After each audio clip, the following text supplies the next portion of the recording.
Hi everyone, welcome back to my channel. Community health care में आपका स्वागत है। मैं हूं सगुनी पंडित फ्रॉम मरबन प्रखंड मुजफ्फरपुर। दोस्तों, आज मैं बताऊंगा एक ऐसे टॉपिक के बारे में जिसे आप जानकर हैरान होगी और आप आश्चर्य करेंगे। तो इस वीडियो में बने रहें और जानें कि वो कौन सी बात है। तो दोस्तों, अभी जो ग्रामीण क्षेत्रों में आप देखते हैं कि भारत की 1/3 हिस्सा ग्रामीण क्षेत्रों में बसती है रहती है। तो अशिक्षा के जो है से कि बहुत सारा शिक्षा है, लोगों में जागरूकता की कमी है, लोग पढ़ाई को समझ नहीं पाते हैं और नहीं पढ़ पाते हैं। मैट्रिक करते करते 50% लोग पढ़ाई को छोड़ देते हैं, अपने काम में लग जाते हैं। परिवार के लोग शादी ब्याह के चंगुल में फंसा देते हैं, जिसके कारण वो उनका विकास रुक जाता है। तो शिक्षा प्रॉपर नहीं मिल पाता। चलो, इस पर हम बात नहीं कर रहे, हम बात कर रहे थे कोई भी बीमारी क्रोनिक काहे हो जाता है।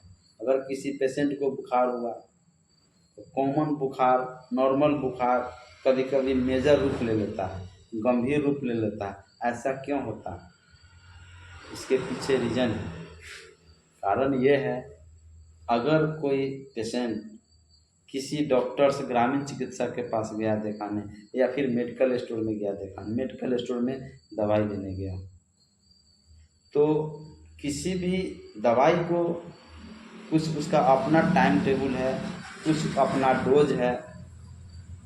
तो अपने डोज के मुताबिक कोई भी दवाई लेंगे तो आपको फ़ायदा करेगा। अब जैसे किसी को बुखार हुआ, आप तो जानते हैं बुखार, फर्स्ट टाइम बुखार अगर हुआ, अगर बुखार 102, 103, 104 बढ़ते क्रम में है, तो आप समझिए कि वायरल अटैक है, वायरल फीवर है। तो वायरल का जो ट्रीटमेंट है उसमें बैक्टीरियल के लिए कोई भी एंटीबायोटिक, वायरल चूँकि बैक्टीरियल तो है नहीं, वायरल है, कोई एंटीबायोटिक देने की ज़रूरत नहीं है। आप कोल्ड स्पोनिंग कर सकते हैं या फिर पैरासीटामोल खिला सकते हैं। आप देखेंगे 1 से 2 दिन में स्वतः ठीक हो जाता है। कभी कभी पेशेंट आता है, कहता है कि सर बुखार हमें हुआ, हम दवाई नहीं खाएं, हमको स्वतः ठीक हो गया, क्योंकि वायरल अटैक था।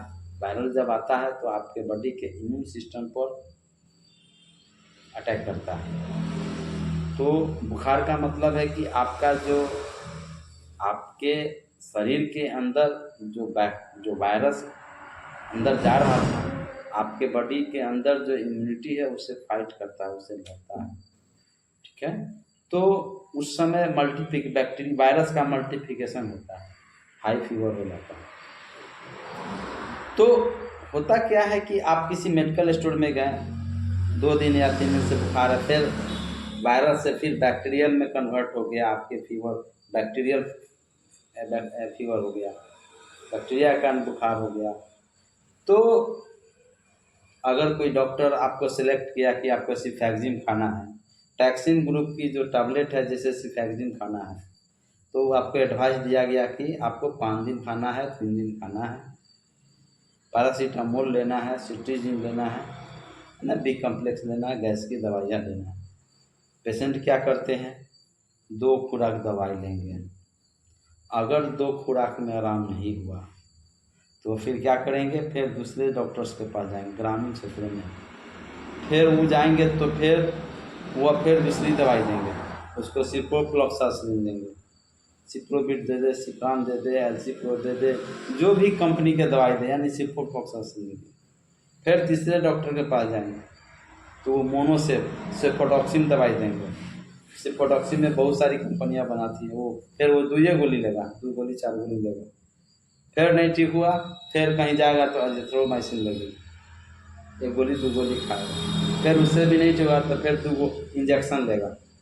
इस तरह से करते करते उसका बीमारी गंभीर हो जाता है और ठीक भी नहीं होता है, पेशेंट परेशान हो जाता है और काफ़ी पैसा खर्च भी हो जाता है। तो वैसे लोगों के कहूँगा कि आपको अगर तबीयत खराब होता है, बुखार होता है या कोई भी समस्या होता है, तो डॉक्टर्स के एडवाइस को ज़रूर मानें। उनके द्वारा बताया गया प्रिस्क्रिप्शन को फॉलो करें। फिर भी अगर नहीं ठीक होता है तो आप अन्य चिकित्सक से आप सलाह लें, अन्य चिकित्सक से दिखाएं। इलाज का कई एक प्रोटोकॉल होता है। जो फर्स्ट होता है, जो आप पेशेंट जब आता है तो आप क्लिनिकल डायग्नोसिस के तहत उसको आप इलाज करते हैं। तो क्लिनिकल डायग्नोसिस में अगर 5 दिन 7 दिन में पूरा बुखार नहीं ठीक होता है, फिर पैथोलॉजिकल में चला जाता है, वो जांच का विषय हो जाता है। बुखार क्यों लग रहा है, बुखार क्यों हुआ, फिर उसकी टेस्ट होगा। टेस्ट में जो आएगा, जैसे टाइफाइड हो सकता है, मलेरिया हो सकता है ना, फलेरिया हो सकता है, काला जर। तो काला जर तो अभी होगा तो महीना 2 महीना के बाद ही उसमें आएगा। तो कोई भी इन्फेक्शन हो सकता है, पैरासाइट इन्फेक्शन हो सकता है, तो आपका बुखार होता है। तो फिर पैथोलॉजिकल में जो रिपोर्टें आती है, उस रिपोर्ट के आधार पर डॉक्टर्स आपको इलाज करते हैं और आप ठीक हो जाते हैं। यही सारा रीज़न होता है इन्फेक्शन होने का, क्रोनिक होने का।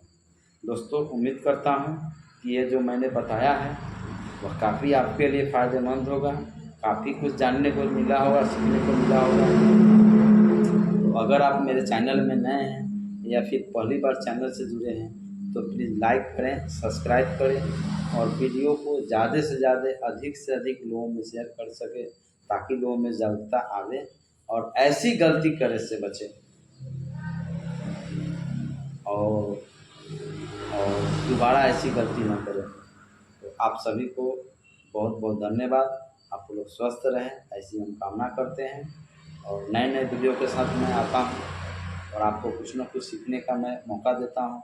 तो इस तरह की जानकारी नए नए वीडियो के साथ अगर आप हमसे जुड़ना चाहते हैं तो पुनः मैं कहूँगा कि आप लाइक करें, सब्सक्राइब करें। आप सभी को